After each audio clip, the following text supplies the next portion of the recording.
Hello everyone, प्यारे बच्चों, इस सेशन में आपका स्वागत है, अभिनंदन है। इससे पहले आप साइंस के 8 चैप्टर हमारे साथ पढ़ चुके हैं और आप अब जब आपको ये चैप्टर समझ आ चुके हैं तो आपका कॉन्फिडेंस लेवल बढ़ चुका है। अब जैसे कि हम क्लास में भी और ये इन सेशंस में भी प्रीवियस सभी सेशंस में हमने आनंदम की एक एक्सरसाइज करते हैं, वैसे ही आज हम फिर से आनंदम की एक पाठ्यचर्या का एक एक्सरसाइज करते हैं। आप मेरे साथ आंखें बंद कीजिए, सहज रूप से बैठ जाइए। आंखें अगर नहीं भी बंद कर पा रहे हैं तो नीचे देखिए, कमर सीधी, अपनी सांसों पे ध्यान दीजिए।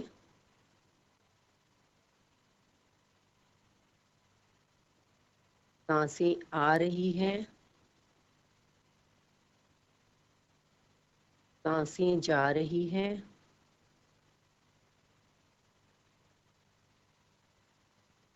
इन, आउट,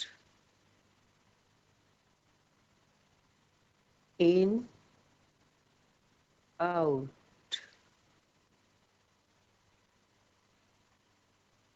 सांसों पे ध्यान दीजिए।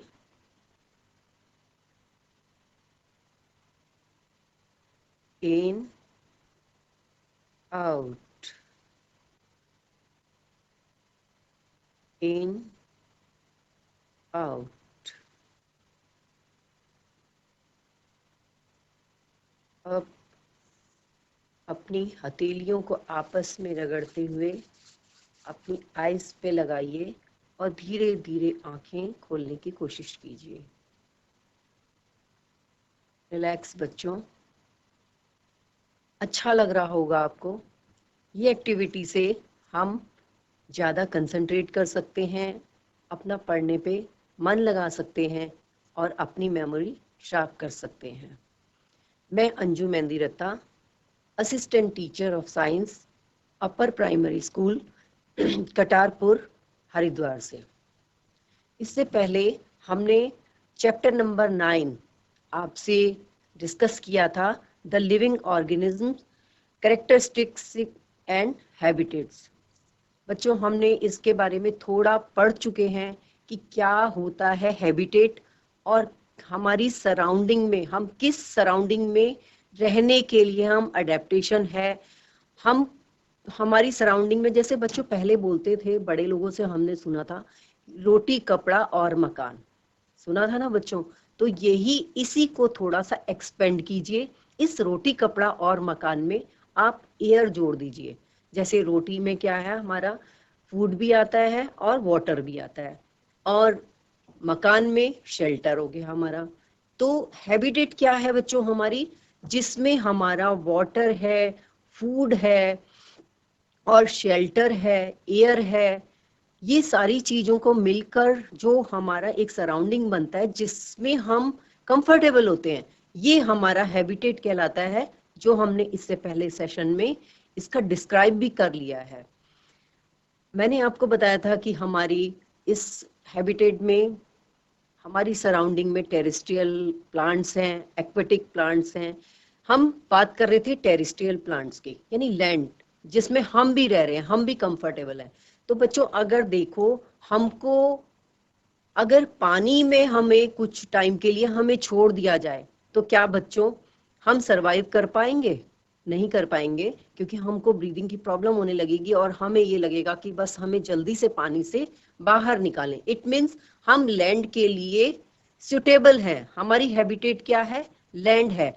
और इसके अपोजिट अगर हम किसी फिश को बच्चों पॉन्ड से, लेक से या सी से हम निकालें और बाहर उसे रख दें लैंड में, बिना किसी पानी के, एक्वेरियम में नहीं रखना, हमने सिंपल उसको बाहर निकाल दिया, तो क्या होगा बच्चों, वो कुछ दिन बाद मर जाएगी। आपने देखा होगा, हम जब कभी भी कहीं से फिश लेके आते हैं तो हम उसको पानी में, बॉटल में लेके आते हैं, क्योंकि उसको पानी की जरूरत है। और आपने घरों में देखा होगा, जो लोग एक्वेरियम रखते हैं तो उस एक्वेरियम में क्या करते हैं बच्चों, पानी होता है, और पानी भी 1-2 दिन में चेंज करते हैं, क्योंकि वो जो फिशेज होती हैं उसमें पानी के अंदर जो डिसॉल्व ऑक्सीजन होती है वो अपने गिल्स की सहायता से उससे सांस लेती हैं, तो इसीलिए उनको पानी भी बहुत जरूरत है। और उनकी बॉडी बिल्कुल वैसी ही होती है जैसे बीच में से मोटी होती है और साइड से पतली होती है, क्योंकि फिश को स्विम करना होता है। ये भी आपको एक्वेटिक में पूरा मैं डिटेल में बताएंगे। मैं आपको थोड़ा सा एक्वेटिक वर्ड के बारे में थोड़ा सा बताना चाहूंगी कि एक्वेटिक क्या होता है बच्चों। एक्वा, एक्वा माने पानी। आपने सुना एक्वागार्ड, सुना है ना बच्चों, घर में भी आप देखते हो। तो एक्वागार्ड का मतलब होता है वाटर प्यूरिफायर, यानी पानी का प्यूरिफिकेशन उसमें होता है। दूसरा मैंने जो अभी वर्ड आपको बोला एक्वेरियम, एक्वेरियम क्या है, मछलियों के रहने का घर, यानी पानी होता है उसमें। तो एक्वा वर्ड से ही एक्वेरियम बना है और ये एक्वागार्ड बना है। तो आपको अब क्लियर हो गया होगा कि एक्वेटिक एनिमल्स वो होते हैं जो पानी में रहते हैं। अब बच्चों हम स्मार्ट बोर्ड की तरफ चलेंगे और इसको और ढंग से क्लियर करेंगे आपको कि क्या टेरेस्ट्रियल एनिमल और प्लांट हैं और क्या एक्वेटिक प्लांट और एनिमल्स की हैबिटेट्स हैं। बच्चों हमने जैसे पहले सेशन में पढ़ा the living organisms, characteristics and habitats. ये देखिए हमने ये पढ़ लिया था कि living organisms are found everywhere on the earth. जो मैंने आपको चुनमुन की एक कहानी सुनाई थी, उसने देखा था कि कबर्ड में उसको एक कॉकरोच और स्पाइडर दिख गया था। इसका मतलब क्या है बच्चों कि सभी जगह में हमारे ये लिविंग ऑर्गेनिज्म पाए जाते हैं। ये देखिए कितना, ये पोलर बियर्स कहाँ पर है, जहाँ बहुत बर्फ है। यहाँ -37 डिग्री विंटर्स में यहाँ का टेम्परेचर होता है, और यहाँ पर ये पोलर बियर्स और पेंगुइन्स भी रहते हैं। देखिए नीचे ये क्रॉ, ये इतनी हाइट में भी सरवाइव कर रहे हैं। फिर देखिए स्नेक्स, स्नेक ग्रासलैंड में आराम से इनका हैबिटेट है, यहाँ रहते हैं। फिर फिशेस देखिए पॉन्ड में, यहाँ देखिए साइड में कैमल है डेजर्ट में, आसानी से बिना पानी के कितने कितने दूर मील ये चल रहे हैं। ऐसे ये शीप्स हैं, ऊपर प्लांट्स है, ये हम सब पढ़ चुके हैं। अब आगे आप देखिए हैबिटेट हमने बता दिया आपको कि organism depends on its habitat for food, water, air, shelter. ये हम सब पढ़ चुके हैं। आज हम इसके आगे का थोड़ा सा देखेंगे कि humans are able to adapt to different habitat, यानी डेजर्ट राजस्थान में, कोस्टल एरियाज मैंने आपको बताया भी था कि सी और लैंड के बीच की जो लाइन होती है उसे हम कोस्टल लाइन बोलते हैं। वहां पर उसके आसपास रहने वाला जो हैबिटेट है वो कोस्टल एरियाज है। प्लेन एरियाज आपने देखा ही है, जहां पर ट्रीज हैं, ग्रास हैं, और हिली एरियाज यानी माउंटेन में जहां पर रेनफॉल बहुत ज्यादा होती है और बर्फ बहुत ज्यादा पड़ती है। ये हमने देख लिया था, कल हम पढ़ चुके हैं। अब पढ़ेंगे हम types of habitats, desert, grassland, mountains regions and polar areas. देखिए सबसे पहले हम बात करेंगे डेजर्ट की। Hot and dry climate, less rainfall. बच्चों यहाँ पर बहुत गर्म होता है और ड्राई क्लाइमेट होती है, और रेनफॉल भी बहुत कम मात्रा में होती है, इसलिए यहाँ पर गर्मी बहुत ज्यादा पड़ती है बच्चों। अडेप्टेशंस इन डेजर्ट्स प्लांट्स, बच्चों जैसे मैंने चुनमुन का बताया था, तो क्या हुआ, उसे गंगोत्री में तो बहुत ग्रीनरी दिखी, पर क्या हुआ डेजर्ट में वहां पर मिट्टी के बड़े बड़े ढेले और छोटे छोटे माउंटेन्स मिट्टी के नजर आए, रेत के बड़े बड़े टीले टाइप के उनको नजर आए थे। ये देखिए बच्चों, ये एक कैक्टस है, नागफनी। आपने इधर अपने आसपास देखा भी होगा बच्चों कि ये क्या होता है इससे, ये जो आपको ब्रॉड इसका पार्ट दिख रहा है, ये इसकी लीव नहीं है। जो आपको हमने लीव पढ़ाई थी कि लीव क्या होती है, ब्रॉड पार्ट होता है, ये लीव ना होकर ये इसका स्टेम है। और जो ये आपको कांटे दिख रहे हैं, ये कांटे क्या हैं, लीव्स, जो मॉडिफाइड इनटू स्पाइंस, स्पाइंस में कन्वर्ट हो जाते हैं, क्योंकि वहां पानी कम होता है।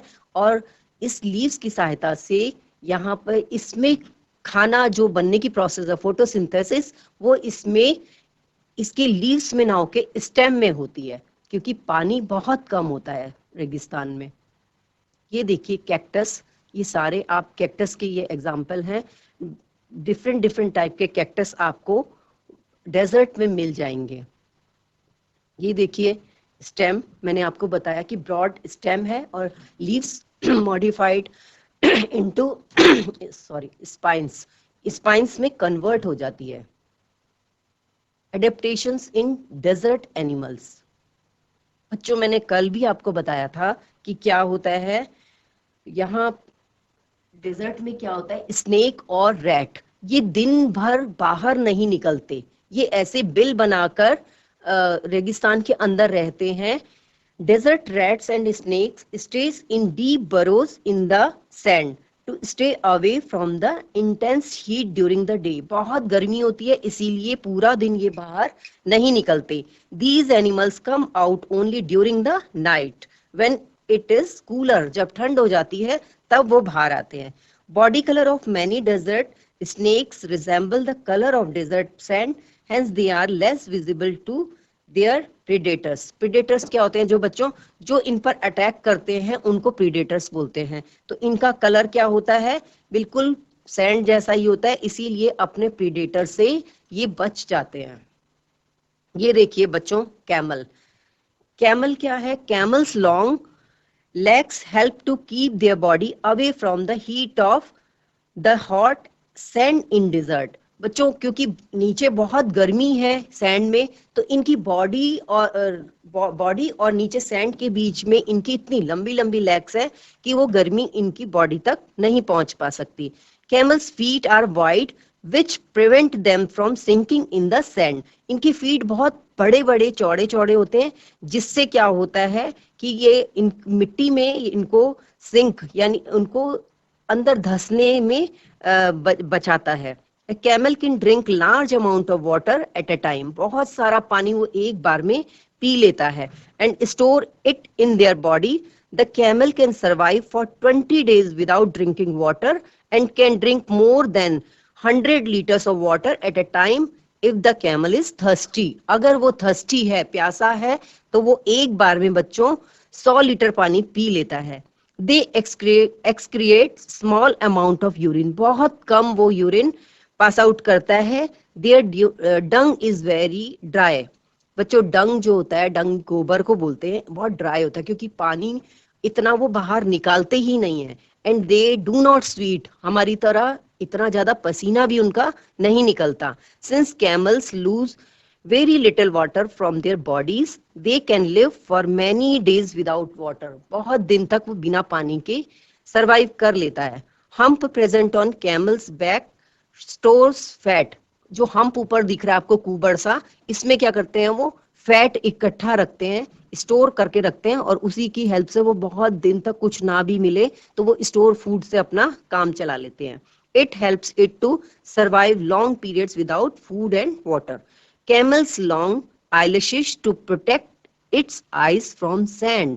इनकी आईलैशेस बच्चों बहुत लंबी होती हैं, जिससे क्या होता है, जो ये सैंड ब्लो करती है, रेगिस्तान में मिट्टी उड़ती है, उससे उनको हेल्प मिल जाती है और उनकी आंखों पर वो सैंड नहीं पड़ती। अब है adaptations in mountain plant. Mountains region colder climate. बच्चों बहुत बर्फ पड़ती है और बारिश भी बहुत ज्यादा होती है यहाँ पे। तो देखिए क्या होता है यहाँ पे, ये देखिए ये वहां पर कोन शेप प्लांट होते हैं और इनमें अधिकतर जो बर्फ पड़ती है, बर्फ पड़ने से क्या होता है, ये कोन शेप निडल लाइक जो प्लांट है, इसमें इनकी जो लीव्स है इनमें बर्फ टिकती नहीं है, बर्फ क्या हो जाती है, नीचे निकल जाती है। These trees are normally cone shaped and have sloping branches. These help the rain water and snow to slide off easily. नीचे स्लाइड कर जाती हैं। The leaves of some of these trees are needle like to reduce water loss due to windy weather. जो बहुत wind चलती हैं उस time ये निडल लाइक जो इनकी लीव्स है ये हेल्प करती हैं। Deciduous trees shed their leaves before winter to prevent loss of water and better survive winters. Winters water freeze and is not available for plant roots. वो क्या करते हैं, डेसिडियस जो ट्रीज होते हैं वो अपनी लीव्स को गिरा देते हैं जिससे पानी का इतना लॉस उनको नहीं मिले। ये देखिए, ये भी ट्रीज हमारे सारे माउंटेन में है। ये ओक, देवदार, पाइन, ये सब हमारे माउंटेन्स में होते हैं। ये देखिए ओक का है, बीच में पाइन, और ये कोने में आप देख रहे हैं देवदार। कभी आप पहाड़ों में जाएंगे तो आपको ये प्लांट इजीली अवेलेबल हो जाएंगे। ये देखिए बच्चों, माउंटेन में हमको याक और mountain goat, sheep, snow leopard, ये हमको मिलते हैं वहां पे। इनके बारे में आपको मैं बताती हूँ। Animals living in the mountain regions have thick skin or fur to protect them from cold. बहुत ठंड होती है तो इनके बॉडी में thick skin होती है और fur होती है। Yak have long hair to keep them warm. Yak के क्या होते हैं, long hair होते हैं। Snow leopard has thick fur on its body including feet and toes. The protects its feet from the cold when it's walk on the snow. The mountain goat has a long hair to keep body warm and strong hooves from running up the rocky slopes of the mountain. Strong hooves होती हैं जिसके कारण वो rocky mountains में easily चल सकते हैं। Adaptation in grassland animals. Grasslands are characterized as land dominated by grasses rather than large shrubs or trees. यहाँ पर मेनली आपको बच्चों क्या मिलता है, यहाँ पे ग्रासेस ही होती हैं, तो इसलिए इसको ग्रासलैंड बोला जाता है। देखिए ये है हमारे पास lion. Lion's hide brown color helps it to hide in dry grassland when it hunts for prey. बच्चों इसकी लाइट ब्राउन कलर होता है, इसलिए प्रे उसको बोला जाता है जिसको ये मारते हैं, जिसका शिकार करते हैं। और the eyes in front of the face allow it to have a correct idea about the location of its prey. इसकी जो बड़ी बड़ी आंखें हैं उससे बिल्कुल एग्जैक्ट आइडिया इनको मिल जाता है कि मेरा प्रे यानी मेरा शिकार कहाँ है। Lions have long and sharp claws in their front legs to catch its prey. इनके long और sharp claws, पैर में claws होते हैं और इससे ये आसानी से अपने शिकार को पकड़ लेते हैं। Lion is a strong and fast animal that can hunt and kill animals. बहुत स्ट्रांग है और फास्ट एनिमल्स है, ये इजीली शिकार कर लेते हैं और एनिमल्स को किल कर लेते हैं। दूसरा बच्चों हमारे पास है डियर। ये भी ग्रासलैंड एनिमल है। ये दोनों बहुत ही ज्यादा नजर आते हैं हमारे ग्रासलैंड एरियाज में। A deer has strong teeth for chewing hard plant stems of the forest. इनके बच्चों स्ट्रॉन्ग टीथ होते हैं और ये हर्बीवोर है, क्योंकि हर्बीवोर वो प्लांट होते हैं जिनके जो प्लांट और प्लांट प्रोडक्ट पे डिपेंड रहते हैं। A deer has long ears to hear movements of predators. Predators कौन होते हैं, जो इनको मारते हैं। जैसे लायन इसको डियर को मारेगा तो लायन क्या हो गया, प्रीडेटर्स, और डियर क्या हो गया, pray. The eyes on the side of its head allow it to look in all directions for danger. इनकी आइज क्या होती है बच्चों, शेर की तरह आगे ना होके साइड में होती हैं, जिससे ये अपने इजीली हर डायरेक्शन में डेंजर को देख लेता है। The speed of the deer helps them to run away from the predators. बहुत तेज भागते हैं, इसीलिए अपने प्रीडेटर से अपने को बचा लेते हैं। Brown color helps to hide in dry grassland. Brown colour अपने बचा लेते हैं, अपने प्रीडेटर से ये अपने आप को बचा लेते हैं और छुप जाते हैं। Polar areas. बच्चों पोलर एरियाज मैंने जैसे आपको स्टार्टिंग में ही बताया क्या होता है बच्चों। पोलर एरियाज जो हमारे महासागर में अंटार्कटिक और इसमें आर्कटिक जो एरियाज हैं ये पोलर हैं। यहाँ पर पोलर एरियाज में पोलर बियर और पेंगुइन्स मिलते हैं। मैंने आपको पहले भी बताया कि विंटर्स में -37 डिग्री टेम्परेचर चला जाता है। तो यहाँ पर बच्चों कैसे रहते हैं, ये है पोलर बियर। व्हाइट कलर है, व्हाइट फर है, जिससे स्नो में आसानी से छुप जाते हैं। प्रे और प्रेडेटर्स दोनों से छुपकर अपना ये शिकार कर भी लेते हैं और शिकार बनने से बच भी जाते हैं, और इनकी वाइट थिक लेयर होती है जिससे ये इतनी सर्दी में भी सरवाइव कर लेते हैं। और इनके पैर में जो पंजे हैं वो भी क्या होते हैं बच्चों, स्नो में चलने के लिए राउंड शेप के होते हैं। ये देखिए बच्चों पेंगुइन्स, ये पेंगुइन्स है white and black colour, white merge will well with the white background, thick skin, it also has thick skin and lot of fat, it protects it from cold, बहुत मोटी स्किन होती है। और तीसरी चीज इनकी है हडल, बच्चों ये ग्रुप में चलते हैं, ये देखिए आपको ग्रुप में दिख रहे हैं, हडल मने also penguins huddle together this they do the keep warm. ये देखिए ये सब स्नो में इजीली -37 डिग्री में भी सरवाइव कर लेते हैं। हमने देखा, आज हमने ये टेरेस्ट्रियल एनिमल्स देखे, इसके बाद हम एक्वेटिक एनिमल्स हम बाद में देखेंगे। और इसको एक बार हम और क्लियर करते हैं कि किस तरीके से हमने अभी ये पेंगुइन्स को पढ़ा और पोलर एरियाज में इतने दूर दूर ये कैसे रहते हैं। अब हमने जितने भी ये पढ़े बच्चों, ये हमने टेरेस्ट्रियल एनिमल्स पढ़े, टेरेस्ट्रियल हैबिटेट्स क्या है, कैसे हैं, ये सारा हमने अभी लैंड का पढ़ा है।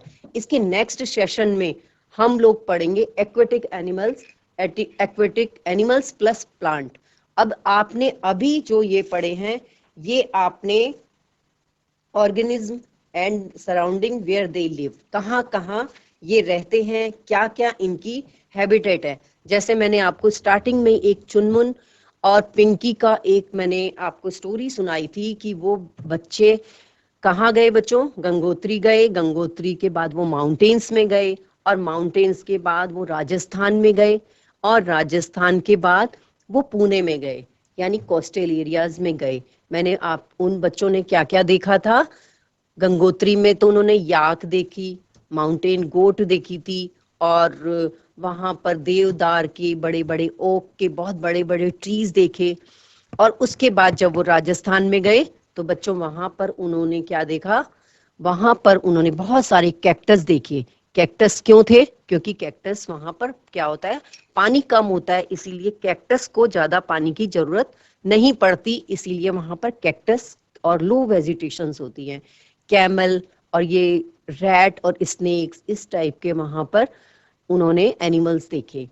फिर उसके बाद जब वो पुणे में गए तो वहां पर कोस्टल एरियाज में उन्होंने नारियल के बड़े बड़े ट्रीज देखे, और डिफरेंट डिफरेंट टाइप की फिशेस देखी, और क्रेप्स देखे।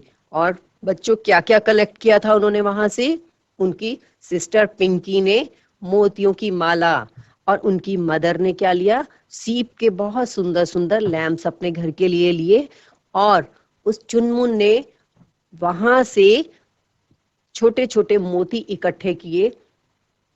और इस तरीके से हमारा ये टेरेस्ट्रियल यानी लैंड में रहने वाली हैबिटेट, और वहां में रहने वाले प्लांट, और वहां ट्रीज प्लांट और एनिमल्स के बारे में हमने पढ़ा, इनकी हैबिटेट्स के बारे में पढ़ा।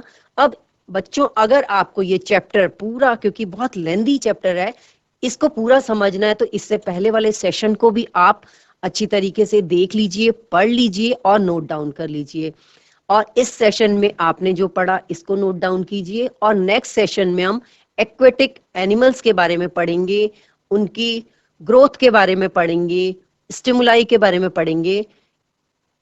थैंक यू बच्चों, खत्म ही नहीं होने का।